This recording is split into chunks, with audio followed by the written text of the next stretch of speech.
وبركاته. نحمده ونصلي ونسلم على رسوله الكريم أما بعد. Alhamdulillah jemaah salat maghrib yang dimuliakan Allah, kita lanjut ngaji tafsir Jalalain. Lanjut surah Al-Qari'ah. Kita mulai kirim Al-Fatihah dulu untuk guru-guru kita. Ila hadrat Nabi Mustafa Muhammad sallallahu alaihi wasallam. Ikhwan bi Allah saya. Syekhana sallallahu alaihi wasallam kata sahabat. Bersama dia lebih banyak. Sayyidul Muhammad. الفاتحة. أعوذ بالله من الشيطان الرجيم. بسم الله الرحمن الرحيم. الحمد لله رب العالمين الرحمن الرحيم مالك يوم الدين إياك نعبد وإياك نستعين اهدنا الصراط المستقيم صراط الذين أنعمت عليهم غير المغضوب عليهم ولا الضالين آمين. Bismillahirrahmanirrahim. Suratul Qari'ah Makkiyatun. Surah ini adalah Makkiyah atau turun di Makkah atau sebelum hijrah. Wa ayatuha, ayat-ayatnya 11 adalah 11. Bismillahirrahmanirrahim. Al-Qari'ah ay al-qiyamah, maksudnya kiamat. Taqra'u al-quluba, mengetuk hati, bi ahwaliha, dengan kengeriannya kiamat itu. Mal qari'ah, apakah kiamat itu? Tahwilun li sya'niha. Pertanyaan mal qari'ah, apa kiamat itu? Itu istilahnya penegasan bahwa betul-betul kiamat itu sesuatu yang mengerikan.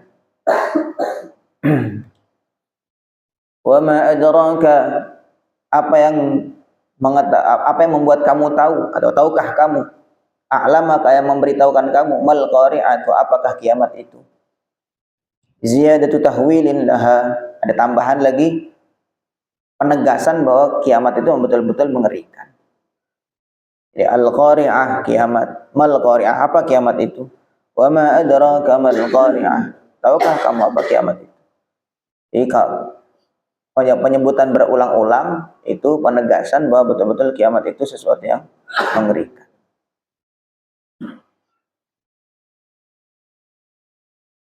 Yauma yakunun nasu, hari itu, pada hari manusia menjadi kal farashil mabthuth, seperti belalang atau seperti serangga yang rombong-rombongan yang banyak berterbangan. Taghawghail jaradi, seperti banyaknya belalang atau serangga-serangga. Al-muntashiri, yang bertebaran. Yamuju ba'duhum fi ba'dil, bergelombang, satu gelombang dengan gelombang yang lainnya. Kalau kita lihat mungkin rombongan belalang atau rombongan serangga yang berterbangan yang bergelombang-gelombang. Seperti waktu itu manusia digambarkan seperti serangga-serangga gitu, lil hayrati, karena mereka bingung, ila ayyad'u lil hisab, sampai mereka dipanggil untuk hisab, untuk penghitungan amal. Ini terjadinya hari kiamat itu sangat mengerikan. Wa takunu, dan menjadi al-jibalu, gunung-gunung, kal ihnil manfush, seperti kapas yang dihamburkan, kasufi, yaitu seperti bulu, al-mandufi, disebar-sebarkan, fi khifati sayriha, karena saking ringannya, hatta tastawiya ma'al ardi, sehingga bumi itu pun datar rata dengan bumi. Masya Allah. Allah kasih gambaran tentang bagaimana dahsyatnya kiamat. Allah hancurkan. Kita kan melihatnya alam semesta ini kan kayak, wah kokoh sekali gunung itu, seakan tidak akan hancur. Karena kita melihatnya kita dari sisi manusia. Tapi coba kita naik pesawat, kecil gunung itu. Kecil sekali gunung itu. Itu baru pesawat, masih di bawah atmosfer lah. Nanti terus naik lagi ke atas, ternyata bumi itu kecil. Masya Allah, bagaimana manusianya kan gitu. Bagaimana manusianya? Kita ngelihat gunung-gunung tinggi besar. Nah, karena kita ngelihat dari bawah, coba kita lihat ke atas. Menjauh. Itu baru bumi. Bagaimana dengan kalau misalkan kita keluar, kita ke bulan, melihat bumi makin kecil lagi. Bumi adalah satu titik dalam galaksi galaksi yang kita ketahui, kita pelajari itu. Masya Allah. Bagaimana planet-planet yang lain? Bagaimana galaksi-galaksi yang lain? Satu galaksi kita yang itu baru satu galaksi, satu kumpulan planet-planet. Bagaimana dengan galaksi-galaksi yang lain? Itu masih di bawahnya langit itu. Masya Allah. Pokoknya sangat kecil. Maka itu mudah saja bagi Allah. Maksudnya begitu. Kita memahaminya bahwa menghancurkan alam semesta sangat-sangat mudah bagi Allah. Ya Allah. Ini bukan hal besar. Hal besar itu karena kita melihat, kita membandingkan gunung tuh dengan badan kita. Kita membandingkan gedung-gedung yang tinggi itu dengan badan kita. Ya kita kecil.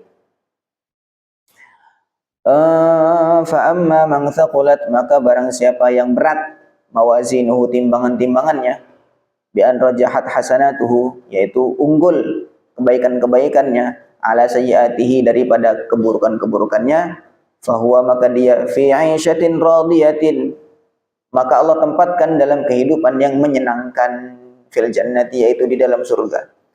Ai fi dzati ridwan, yaitu di dalam tempat yang ridho, senang semua, rela semua. Bi ayyarllaha, dia senang dengan tempat itu. Ai murdiyatun, ai murdiyatan lahu, maksudnya tempat itu disenangi. Wa amma man khaffat mawazinuhu, barang siapa yang ringan timbangannya, ai bi an rajahat sayyi'atuhu, sekiranya unggul keburukan-keburukannya, ala hasanatihi, atas kebaikan-kebaikannya, keburukannya unggul, fa ummuhu, maka tempatnya dia, fa maskanuhu, maksudnya akan tempat kembalinya dia, hawiyatun, adalah neraka hawiyah. Wa ma adraka ma hiya, tahukah kamu apakah neraka itu? Ai ma hawiyah, apa neraka hawiyah itu? Narun, yaitu neraka hamiyatun, yang panas, syadidatul hararati, yaitu yang sangat panasnya. Waha uhiyah, haknya lafadz hiyah, mahiyah, tasbutu waslan wa waqfan, itu tetap ada mahiyah, bacanya mahiyah. Wa fi qiraatin, dalam sebagian qiraah, tuhdhaf waslan, kalau wasol, kalau nyambung itu dibuang, mahiyah. Wa ma adraka ma hiya narun hamiyah, kalau nyambung. Sebagian qiraah begitu bacanya. Tapi kalau wasol kalau waqaf, mahiyah, dikasih hak terakhirnya. Sebagian qiraah.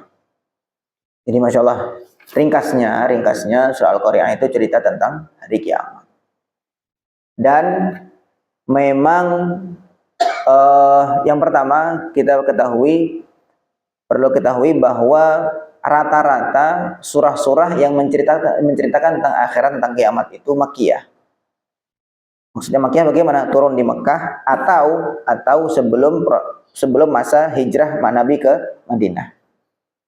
Mengapa demikian? Karena memang proses mempersiapkan hamba di dalam mengamalkan agama itu adalah iman dulu. Jadi sebelum ada perintah sholat, sebelum ada perintah haji, sebelum ada perintah puasa dan lain sebagainya, itu yang pertama kali dia mesti tahu dulu kenapa aku harus iman kepada Allah, begitu. Jadi sebagaimana itu kan logis ya.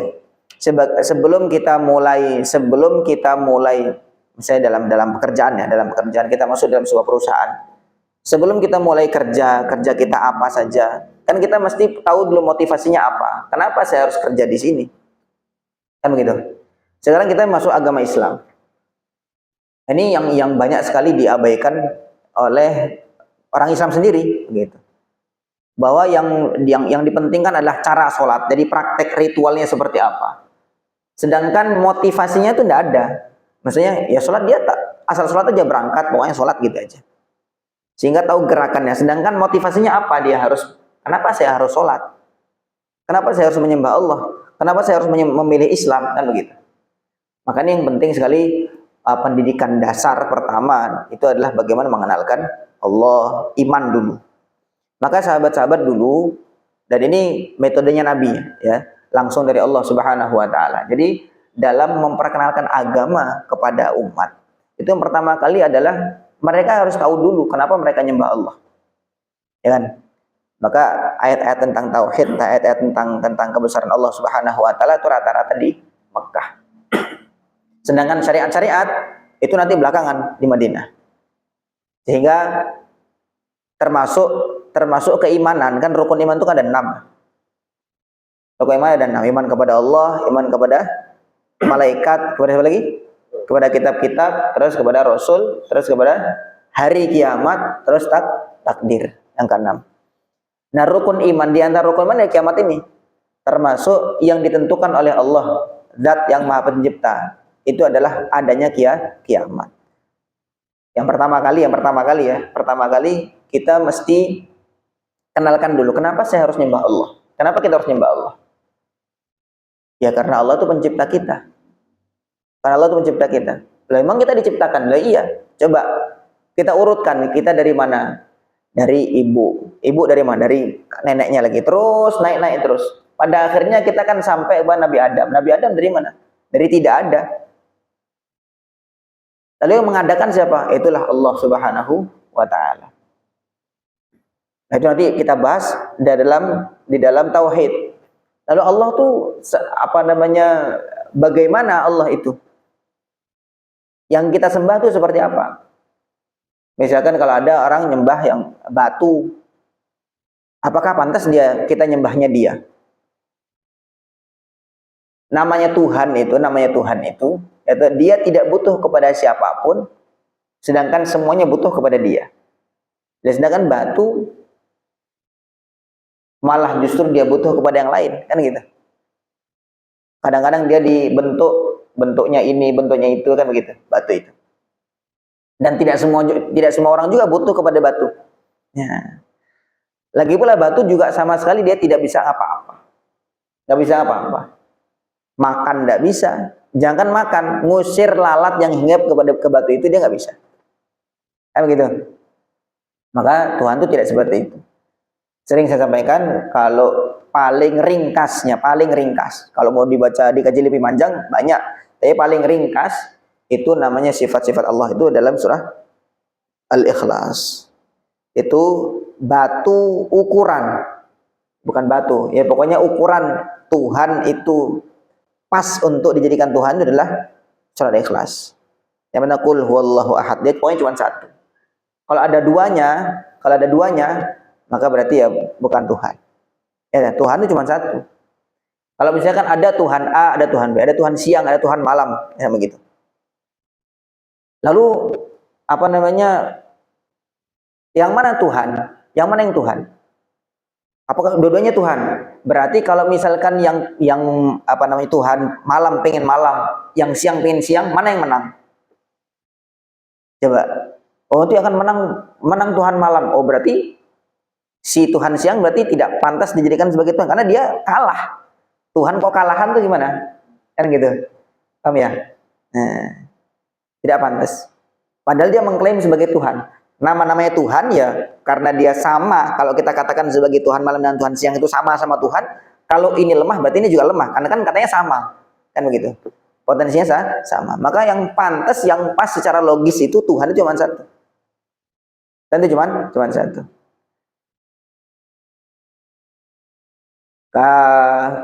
Ada zaman Rasul itu kasih perumpamaan. Ada orang nyembahnya banyak. Oh, ini Tuhan hujan, ini Tuhan laut, ini Tuhan ini segala macam.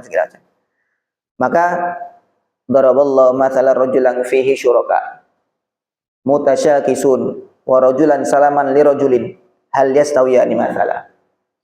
Kamu lebih senang mana? Kamu seandainya sebagai budak. Kamu sebagai budak, gitu? Kita ini sebagai budak. Terus punya tuan, punya majikan yang banyak. Fihi syuraka mutasyakisun. Kemudian misalkan majikan kita ada 7 misalkan. Yang si A maunya kita begini, yang si B maunya kita begitu. Mana yang kita turutin? Kan bingung. Kita sebagai bawahan kan gitu. Atau walau rajulan salaman li rajul, atau satu budak Tuhannya cuma satu, tuannya, majikannya cuma satu. Kamu pilih mana? Ya pilih yang satu karena nggak repot. Ya kan? So ke timur ya ke timur, nggak ada pilihan lain. Tapi kalau misalkan Tuhannya 7, satu nyuruh ke barat, satu nyuruh ke timur, satunya dengan dalam waktu yang sama, mana yang kamu dahulukan. Kan bingung. Maka pantasnya Tuhan itu cuma satu dan dia mengatur segala-galanya. Nah, itu namanya qul huwallahu ahad. Kalau Tuhan itu lebih dari satu, maka dia tidak pantas sebagai Tuhan. Berarti ada yang kalah, ini kan gitu. Kalau kita analogi kan gitu. Misal ada Tuhan malam, siang, hujan, macam. Kan pasti ketika satu berkehendak, Tuhan malam berarti Tuhan siang sedang kalah ini kan. Gitu. Berarti tidak pantas dia sebagai itu Tuhan. Itu yang kedua, Allahus Samad. Tuhan itu tempatnya bergantung segala sesuatu. Samad itu maksudnya gini. Dia tidak butuh kepada apapun dan semuanya butuh kepada dia. Dia tidak butuh kepada apapun dan yang pertama, yang kedua semua butuh kepada dia. Ya kalau misalkan ada Tuhan, dia nggak butuh dengan apapun. Tapi yang lain juga nggak terlalu butuh dengan dia, itu bukan Tuhan juga. Ya, paham ya? Nah. Atau misalkan orang banyak butuh dengan ini, misalkan udara. Apakah udara? Karena semua akan apa namanya butuh kepada udara. Semua butuh kepada udara. Tapi apakah udara tidak butuh kepada yang lain? Justru udara butuh kepada yang lain kan gitu. Udara nanti kalau misalkan pohon-pohon tidak ada atau polusi malah dia rusak. Gitu kan? Jadi intinya dua poin itu harus ada. As-Samad itu dari dua arah. Yang arah dari Tuhan itu dia tidak butuh kepada apapun. Kemudian arah dari selain Tuhan, semuanya butuh kepada dia. Itu namanya As-Samad. Nah, kemudian lam yalid wa lam yulad, dia tidak dilahirkan dan dia tidak melahirkan. Dia tidak dilahirkan dan tidak melahirkan. Kalau misalkan Tuhan itu dilahirkan, dia Tuhan dilahirkan. Sebelum dia lahir siapa Tuhannya? Kan begitu. Sebelum dia lahir Tuhannya siapa? Ya ibunya, gitu. Sebelum ibunya lahir, Tuhannya siapa? Ibunya lagi terus gitu. Akan ada kesinambungan yang tidak akan terputus. Dan itu mustahil terjadi. Mustahil terjadi. Namanya Tuhan itu dia sendiri. Dia tidak melahirkan dan tidak dilahirkan. Nah, terus walam yakun lahu kufuwan ahad, dan tidak ada satupun yang sebanding dengan Tuhan. Sebanding itu maksudnya mau dilipat gandakan seberapapun tetap nggak sebanding. Jadi kalau misalkan Tuhan itu ya pokoknya kekuatannya sebanding dengan kekuatan 1 miliar manusia misalkan begitu. Kalau masih ada sebandingnya itu ya bukan Tuhan. Jadi paham ya? Nah itu kalau kita mau menguji satu objek itu pantas dijadikan sebagai Tuhan atau enggak, itu paling ringkas adalah surah Al-Ikhlas. Itu pertama kali. Itu kita belum kita ajarkan ke anak-anak kita. Anak kita ya penting bisa sholat, bisa ngaji, baca Quran gitu kan. Tapi apa namanya alasan kenapa dia harus milih Islam? Kenapa kok dia harus nyembah Allah? Itu nggak kita ajarkan ke anak-anak. Kadang-kadang kita sendiri malah yang tidak begitu. Kita yang penting ya supaya sholat gerakannya begitu benar, itu saja. Nah ini tahapan yang tidak sesuai dengan apa yang dibuat oleh Nabi ketika mengenalkan agama kepada para sahabat. Maka ayat-ayat tentang kiamat, ayat tentang kebesaran Allah itu rata-rata Makkiyah, yaitu fase Mekah ketika pertama kali mengenalkan agama kepada para sahabat. Nah kita juga demikian. Kalau misalkan kita mengenalkan agama kepada anak-anak kita, orang yang baru lah, mungkin orang yang baru masuk Islam, kita banyak bicara kebesaran Allah. Pokoknya kita rukun iman lah, rukun iman. Iman kepada Allah, pada malaikat, kitab-kitab, dan seterusnya itu. Nah termasuk keimanan yang harus diyakini, yaitu adalah terjadinya kiamat. Ketika kita iman kepada Allah, ya sudah, apapun yang Allah putuskan, kita juga harus imani kan, begitu konsekuensinya. Terus kemudian yang kedua, itu yang pertama adalah tahapan pemahaman terhadap agama itu dimulai dari iman dulu, baru kemudian syariat. Kadang-kadang kita udah belum apa-apa udah langsung gimana caranya bayar zakat, gimana caranya puasa, gimana caranya. Ya itu penting juga, tetapi awal atau pondasinya adalah keimanan dulu. Keimanan dulu. Nabi ketika awal-awal dakwah sering beliau menyampaikan ana nadhirun lakum bayna yaday adzabin syadid. Atau kama qala Rasulullah SAW, aku memperingatkan kepada kalian bayna ya ada yang syadid. Nanti habis kalian mati itu akan bangkit lagi. Terus nanti habis bangkit itu ada azab. Maksudnya mempertanggungjawabkan amal. Nah itu orang-orang itu banyak yang nggak percaya. Ah masa orang udah mati dan jadi tulang-tulang kok bangkit lagi itu dari mana? Nah, itu apa namanya gonjang-ganjingnya ketika dikenalkan terhadap hal-hal yang gaib. Terus yang kedua, poin yang kedua adalah kiamat itu betul-betul mengerikan dan pasti akan terjadi. Karena sudah diceritakan dalam Al-Quran. Yaitu kehancuran alam semesta. Dalam surah yang lain, surah Al-Anbiya kalau nggak salah. Surah Al-Hajj. Ya ayyuhan nasu taqu rabbakum inna zalzalatas sa'ati syai'un 'azim. Manusia, ittaqu rabbakum, takwalah kepada Tuhan kalian. Inna zalzalatas sa'ati syai'un 'azim. Kegoncangan hari kiamat itu adalah sesuatu yang besar, yang agung.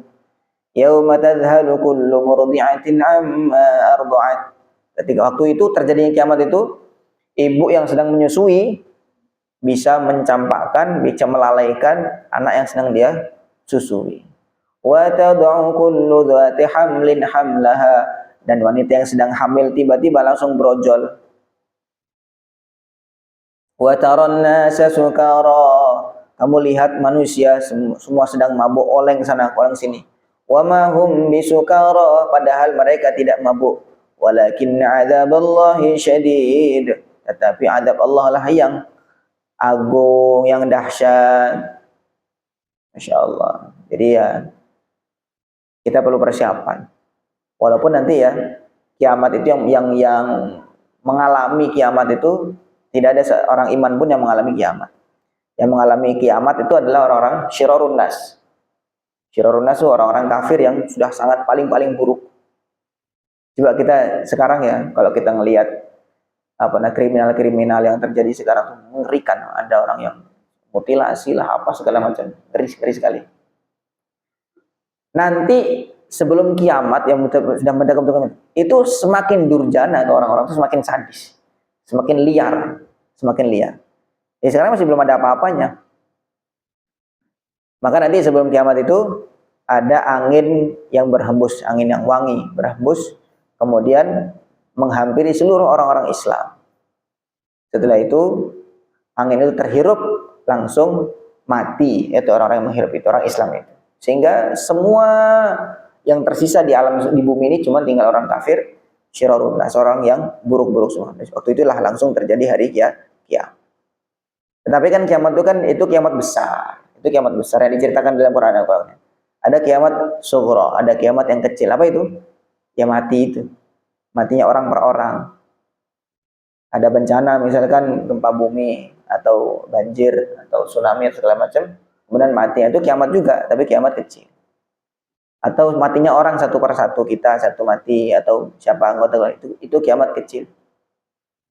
Bagaimanapun juga namanya kiamat itu tetap besar, ya, tetap besar karena nanti kejadian selepas itu adalah kejadian yang luar biasa. Maka kita perlu persiapan bagaimana wafat dalam keadaan husnul khatimah. Gitu nggih? Jadi poin dalam surah Al-Qari'ah ini yang pertama adalah tahapan dalam mengenalkan agama itu sebagaimana yang dibuat oleh Rasulullah adalah pertama mengenalkan iman. Kita perlu tahu itu. Motivasi kenapa kok saya harus nyembah Allah? Kenapa Allah yang saya sembah? Nggak yang lain, kan gitu. Kenapa Allah yang saya sembah? Nggak yang lain. Ya karena Allah yang menciptakan alam semesta ini. Buktinya mana kalau Allah yang menciptakan alam semesta ini? Kan yang diaku Tuhan itu kan banyak tuh di alam semesta ini, kan gitu. Yang sana ngaku Tuhan tuh ini, yang sana ngaku Tuhan itu gitu. Ya kan? Lalu sekarang pembuktian bahwa Allah yang menciptakan alam semesta ini apa? Buktinya? Ya buktinya di Al-Quran ini. Kita bisa mengumpulkan kitab-kitab suci dimanapun. Ya, dari segala macam agama. Kita bandingkan. Yang paling sesuai dengan alam semesta yang secara sains ya. Baik dari sisi biologinya, sisi geografinya, segala macamnya itu. Astronominya. Itu semuanya yang paling tepat adalah Al-Quran. Maka itu kan tidak terbantahkan. Memang istilahnya kita nggak menyaksikan langsung penciptaan alam semesta bumi ini kan. Tetapi yang paling tahu tentang penciptaannya siapa? Ya penciptanya. Yang paling ngerti tentang ciptaannya siapa? Ya pembuatnya, kan begitu. Pembuatnya yang paling hafal. Ala ya'lamu man khalaqa wa huwal latiful khabir. Apakah pembuat itu nggak ngerti ya tentang ciptaannya? Ya pasti tahu. Maka kita lihat kitab-kitab suci dari segala agama. Kita kumpulkan, coba kita bandingkan. Maka yang paling sesuai dengan seluruhnya dari segala sisi itu adalah Al-Quran. Nah, itu sudah diteliti oleh banyak sekali, ada peneliti itu sudah banyak, bukan sekarang. Bisa kita cari di media-media itu sudah banyak sekali. Nah, sehingga misalkan kalau kita bahas itu sangat panjang sekali. Tetapi itu sudah cukup membuktikan bahwa memang Allah lah yang menciptakan alam semesta ini. Nah, kemudian yang kedua, ya kita tentu perlu waspada tentang dahsyatnya kiamat itu sendiri. Kiamat yang besar ataupun kiamat yang kecil. Nah, kiamat yang besar itu nanti kata Nabi ada tanda-tandanya. Ada tandanya. Di antaranya tandanya adalah kemungkaran semakin banyak, zina makin merajalela, kemudian pencurian, kemudian harta semakin melimpah. Ya kan? Harta semakin melimpah. Semakin melimpah, tetapi kemungkaran itu semakin meningkat. Ya apa enggak? Kemudian banyak ibu-ibu yang melahirkan tuannya. Ibu-ibu yang melahirkan tuannya, maksudnya anak itu durhaka. Ibu menjadi seperti budak.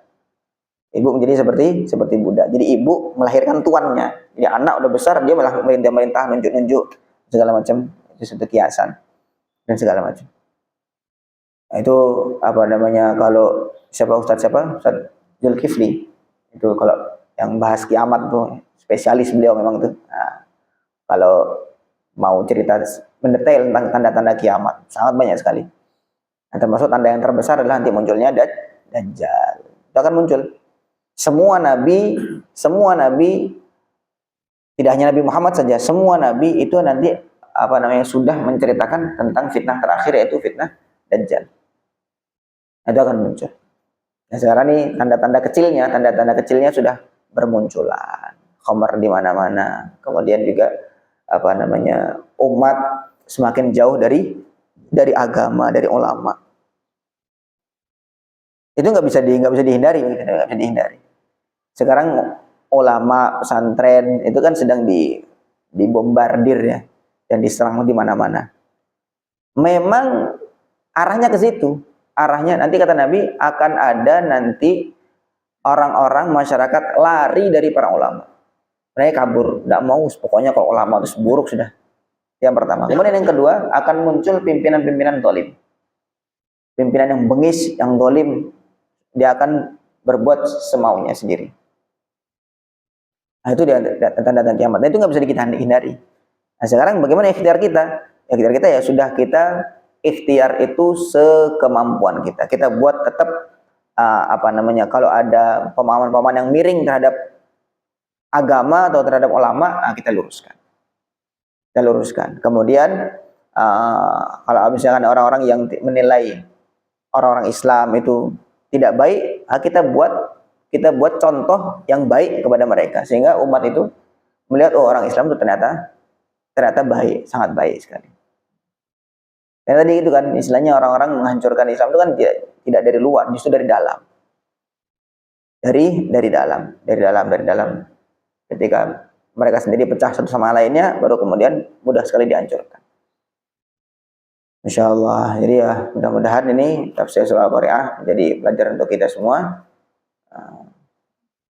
Tambahan ilmu untuk kita semua. Subhanallah bihamdihi, subhanakallahumma bihamdika, asyhadu an la ilaha illa anta, astaghfiruka wa atubu ilaik. Assalamualaikum warahmatullahi wabarakatuh.